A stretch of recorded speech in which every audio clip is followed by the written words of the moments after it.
नमस्कार, मैं हूं आपके साथ राखी लांबा और आप देख रहे हैं न्यूज एक्सप्रेस। मेरे साथ मेरी सहयोगी मौजूद हैं सृष्टि श्रीवास्तव। आज हम चर्चा करेंगे, बातचीत करेंगे और उन तथ्यों को जानेंगे कि महाराष्ट्र में कांग्रेस की इतनी बुरी हार क्यों हुई, सूपड़ा कैसे साफ हुआ। इसी के साथ साथ ये भी जानेंगे कि कौन सी गलतियां हुई महाविकास आघाड़ी पर कि महायुति की इतनी शानदार जीत हुई कि उद्धव ठाकरे और राहुल गांधी दोनों सर पकड़कर बैठ गए। जी बिल्कुल राखी, अब देखिए जो रिजल्ट आए महाराष्ट्र के उससे हर कोई चौंक गया। मेरे ख्याल से बीजेपी खुद भी चौंक गई होगी कि भैया चलिए जीत की उम्मीद थी, लेकिन इतनी बम्पर जीत, यानी कहीं ना कहीं गलती तो जरूर हुई होगी। कई बार लोग ईवीएम पे सवाल उठा देते हैं, लेकिन बीजेपी को इतनी बम्पर जीत मिली है, कोई छोटा मोटा आंकड़ा नहीं है। 230 सीटें मेरे ख्याल से महायुति को मिली है।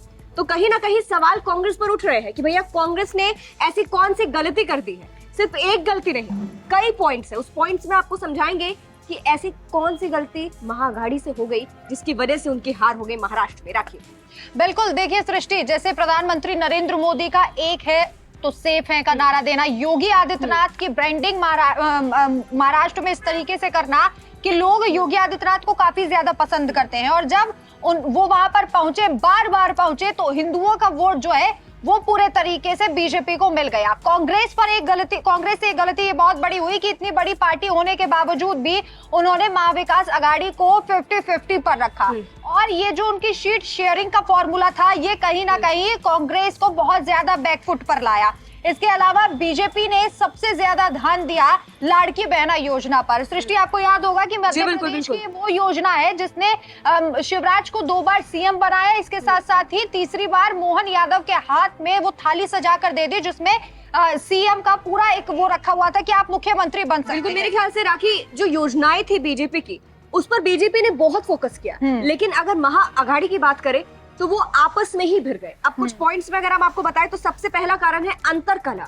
महाआघाड़ी में अंतरकलह सबसे ज्यादा देखने के लिए मिला था। इसकी शुरुआत सीट शेयरिंग से ही शुरू हो गई थी। तब शुरू हुई थी जब महाराष्ट्र में एक बैठक हुई थी महाआघाड़ी वालों की और वहां राहुल गांधी ही नहीं पहुंचे थे। राखी, आप गौर कीजिएगा, कई नेता थे वहां पे, सब मौजूद थे और जब राहुल गांधी नहीं पहुंचते हैं तो कई सवाल उठे थे कि भैया ऐसी कौन सी बात हो गई। तो अंदर की खबर ये निकलकर सामने आई थी, कुछ मीडिया रिपोर्ट्स में ये कहा गया था कि राहुल गांधी इस बात से नाराज थे कि कांग्रेस को महाराष्ट्र में वहां सीटें नहीं दी गई है जहां पर कांग्रेस अच्छा परफॉर्म कर सकती थी, कांग्रेस मजबूत थी और वहां उद्धव ठाकरे ले गए थे, शरद पवार सीटें ले गए थे। तो इससे राहुल गांधी कांग्रेस नाराज थी कि भैया जहां कांग्रेस मजबूत है वहां पर उन्हें सीट क्यों नहीं दी गई। अब जब अंतरकलह में ही पार्टियां उलझ जाएगी तो बाकी चीजों पर क्या ध्यान देगी। और मेरे ख्याल से इधर बीजेपी थी जो योजनाओं पर बहुत काम कर रही थी, लेकिन महाआघाड़ी योजनाओं पर काम नहीं कर रही थी, महायुति काम कर रही थी।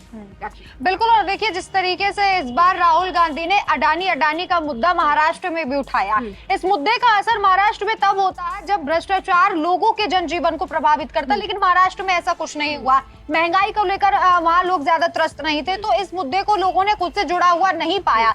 इसके अलावा उद्धव ठाकरे को ये लगता था कि हमारे पास मुस्लिम वोट बैंक है तो हम जीत जाएंगे, लेकिन बीजेपी ने क्या किया, अपना पूरा ध्यान जो है वो हिंदू वोट बैंक पर रखा और प्रधानमंत्री नरेंद्र मोदी, योगी आदित्यनाथ, बड़े बड़े हिंदू नेताओं का वहां पहुंचना, ये सब चीजें हिंदू वोट बैंक को खुद ब खुद शिंदे गुट के पास ले आया। और सबसे बड़ा मास्टर स्ट्रोक साबित हुआ जब बीजेपी ने, शिंदे सरकार ने क्या किया कि गौ माता को लेकर एक बड़ा ऐलान कर दिया कि वो अब उन्हें राज्य माता कहा जाएगा और उद्धव ठाकरे ने इसका मजाक उड़ाया। इसको लेकर भी वो बैकफुट पर दिखाई दिया और इसके बाद स्वामी अविमुक्तेश्वरानंद, जो हमेशा से पीएम मोदी के अगेंस्ट माने जाते थे, उनके बयान सुने जाते थे, वो भी कहीं ना कहीं जो उद्धव ठाकरे को समर्थन देते वो सीधा शिंदे गुट को समर्थन देते हुए नजर आए और उन्होंने इस बात को कहा कि हम ऐसे लोगों का साथ नहीं देंगे जो गो हत्या या फिर ऐसी चीजों को बढ़ावा देते हैं। तो कांग्रेस वहां पर बैकफुट पर नजर राखी, एक और पॉइंट ये है कि बदले की भावना। अब देखिए महाराष्ट्र में तो ये देखने के लिए मिला कि कैसे शिंदे ने सरकार गिरा दी थी, अजीत पवार ने शरद पवार का साथ छोड़ दिया था। तो मेरे ख्याल से महायुति वाले इन सब चीजों पे इतना ध्यान नहीं दे रहे थे, लेकिन महाआघाड़ी वाले कुछ ज्यादा ही पर्सनल हो गए थे। इस चुनाव को वो पर्सनली ले रहे थे, जनता से रिलेटेड नहीं ले रहे थे। ये नहीं सोच रहे थे कि भैया हमें जनता के लिए कुछ करना है या जनता के लिए हमें जीतना है। वो इसे पर्सनली ले रहे थे कि अब हमें इसलिए जीतना है क्योंकि हमारे साथ धोखा किया गया है, तो जीत कर इन्हें सबक सिखाना है। तो मेरे ख्याल से एक मुद्दा तो यही रहा कि बदले की भावना इनमें कुछ ज्यादा ही थी, मेरे ख्याल से जिसके कारण महाआघाड़ी की हार हो गई, वही अंतरकलह, बदले की भावना जो अपने मन में वो लोग सोच रहे थे। एक सबसे बड़ा मुद्दा है किसानों का मुद्दा, राखी। अब किसानों का मुद्दा ये भी आपको समझा देते हैं कि किसान जो है, कुछ मीडिया रिपोर्ट्स में मैंने पढ़ा है कि जो किसान है वो महाआघाड़ी का बहुत बड़ा वोट बैंक है, लेकिन किसानों पर ध्यान नहीं दिया गया। महाआघाड़ी किसानों पर ध्यान नहीं दी गई। अब देखिए राखी, हर चीज एक दूसरे से कनेक्टेड है, क्योंकि अंतर कला पर ध्यान दे रहे थे, इसके अलावा बदले की भावना रख रहे थे, इसीलिए किसानों पर ध्यान नहीं दे पाई जो इनका सबसे बड़ा वोट बैंक था, और किसान छिटक कर आ गए महायुति के पास। किसानों ने भी इस बार के चुनावों में अगर आप महायुति को देखेंगे तो सिखों का साथ भी मिला, मुसलमानों का भी साथ मिला, हिंदू वोट बैंक भी बहुत ज्यादा ट्रांसफर हो गया, जबकि ये उद्धव ठाकरे के पास हिंदू वोट बैंक होना चाहिए था, क्योंकि बाला साहब ठाकरे के बेटे के रूप में ही लोगों ने उन्हें स्वीकार किया था। और जब असली शिवसेना और नकली शिवसेना की लड़ाई हुई थी और जो दुश्मनी शुरू हुई शिंदे और उद्धव गुट के अंदर, ये कहा जा रहा था कि उस वक्त सिंपैथी बहुत ज्यादा उद्धव ठाकरे को मिली थी कि एक पिता की विरासत को छीन लिया गया, शिंदे को लोग नापसंद कर रहे थे, एक अभियान सा चल गया था महाराष्ट्र में। लेकिन ये सब कब पलटा? जब उद्धव ठाकरे अपने पिता की राजनीतिक विरासत को संभाल ही नहीं पाए, और इन सब के बीच कमाल कर दिखाया आदित्य ठाकरे ने। जब आदित्य ठाकरे ने जीत हासिल की तो उद्धव ठाकरे की कुछ ना कुछ इज्जत वहां पर बची रह गई, क्योंकि आदित्य ठाकरे ने बेशक कम मार्जिन रहा हो जीतों का, लेकिन उन्होंने इस बात को साबित कर दिया कि एक एक सीट कितनी महत्वपूर्ण थी और आदित्य ठाकरे काबिल हैं। ये कहा जाता था एक वक्त पर कि राहुल गांधी की तरह शायद आदित्य ठाकरे का राजनीतिक करियर रहेगा, लेकिन जैसे उन्होंने अभी हाल ही के चुनाव में प्रदर्शन किया और इससे पहले यूनिवर्सिटी के चुनाव में जो प्रदर्शन किया था, उससे साफ पता चलता है कि आदित्य ठाकरे जो है वो एक स्ट्रॉन्ग नेता के तौर पर उभरेंगे। वहीं उद्धव ठाकरे की अगर हम बात कर ले तो उद्धव ठाकरे किसी भी मुद्दे को अच्छे से भुना नहीं पाए, और इंडिया गठबंधन जो था, आप देखिए कितना अच्छा मौका था इंडिया गठबंधन के पास कि चुनाव आयोग तक ने इंडिया गठबंधन की मांग को माना था और वहां से ट्रांसफर कर दिया गया था, और ये कहा गया था कि हम इस डीसीपी का इसलिए ट्रांसफर कर रहे हैं चुनाव आयोग के द्वारा क्योंकि हम चाहते हैं चुनाव निष्पक्ष हो।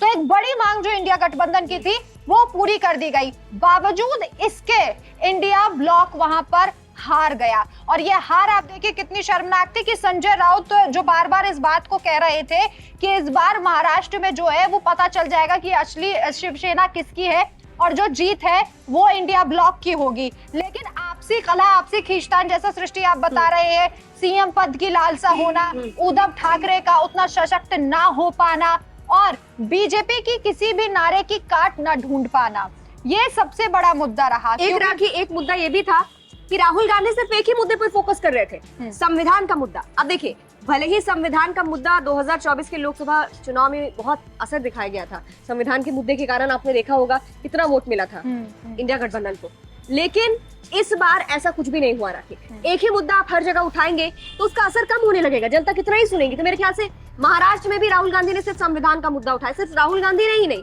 उनके पीछे पीछे सभी लोग एक ही मुद्दे पर बात कर रहे थे। तो मेरे ख्याल से महाराष्ट्र के लोग संविधान के मुद्दे से खुद को जुड़ा हुआ महसूस नहीं कर रहे थे, क्योंकि माया नगरी के लोग इस तरह की पॉलिटिक्स से थोड़ा दूर रहते हैं। आप महाराष्ट्र जाएंगे तो आपको हिंदू मुस्लिम ज्यादा मिलेगा। अब आप वहां देखिए, महाराष्ट्र में आपको ओवैसी साहब की राजनीति अलग मिलेगी, रणनीति अलग मिलेगी। वो बीजेपी पर जो हमला करते हैं और बीजेपी सोच समझकर जिस तरीके से हिंदूवादी पॉइंट्स को उठाती है और एक एक हिंदूवादी नेता को, फायर ब्रांड नेता को महाराष्ट्र भेजती है और हिंदू वोट इकट्ठा करती है, तो ये बीजेपी की एक बहुत बड़ी स्ट्रेटेजी होती है। शिंदे जो मुख्यमंत्री हैं, वो भी इस बात को अच्छे से जानते हैं कि अगर हिंदूवादी वोट मेरी तरफ आएंगे तो सीएम पद के लिए भी जो है मैं स्ट्रॉन्ग दावेदार रहूंगा, और इसके अलावा मेरे बिना सरकार भी शायद नहीं चल पाएगी। वो शिंदे इस बात को समझ चुके थे, और यही कारण है कि धीरे धीरे इस तरीके की बातें भी उठने लगी है कि जैसे केंद्र में जो सरकार अभी है वो गठबंधन की सरकार है, और हरियाणा में हमने देखा कि जब जरूरत सहयोगी की नहीं रही तो साफ तौर पर प्रधानमंत्री नरेंद्र मोदी ने आदेश दिया कि अब ये गठबंधन तोड़ दिया जाए और जेजेपी को दूध में मक्खी की तरह निकाल दिया जाए। अब ये कहा जा रहा है कि जब बीजेपी को महाराष्ट्र में ये पता चल गया है कि हम अपने दम पर सरकार बना सकते हैं, ये बहुत बड़ी रिकॉर्ड जीत थी सृष्टि की। आप देखिए, वहां पर किसी और अन्य दलों की, शिंदे गुट की ज्यादा जरूरत नहीं थी, अपने दम पर बीजेपी ने वहां पर सरकार बना ली है, और हो सकता है कि आगे जाके अजित पवार का भी वही हाल हो जो हाल हुआ था जेजेपी का, दुष्यंत चौटाला का। ऐसे में देखना होगा कि कांग्रेस कैसे इन गलतियों को कम करती है और आगे के चुनावों में, या फिर बिहार में अभी चुनाव होने हैं 2025 में विधानसभा चुनाव, किस तरीके से कांग्रेस अपनी गलतियों को समझकर मंथन करती है, राहुल गांधी कितना ध्यान देते हैं और उसके बाद क्या कुछ तस्वीर निकलकर सामने आती है। बिल्कुल, इस खबर पर आप क्या कहेंगे? आपको क्या लगता है कि कांग्रेस ने और कौन सी गलती की थी जिसके कारण महाराष्ट्र में उनकी हार हुई? कमेंट करके जरूर बताइएगा। नमस्कार।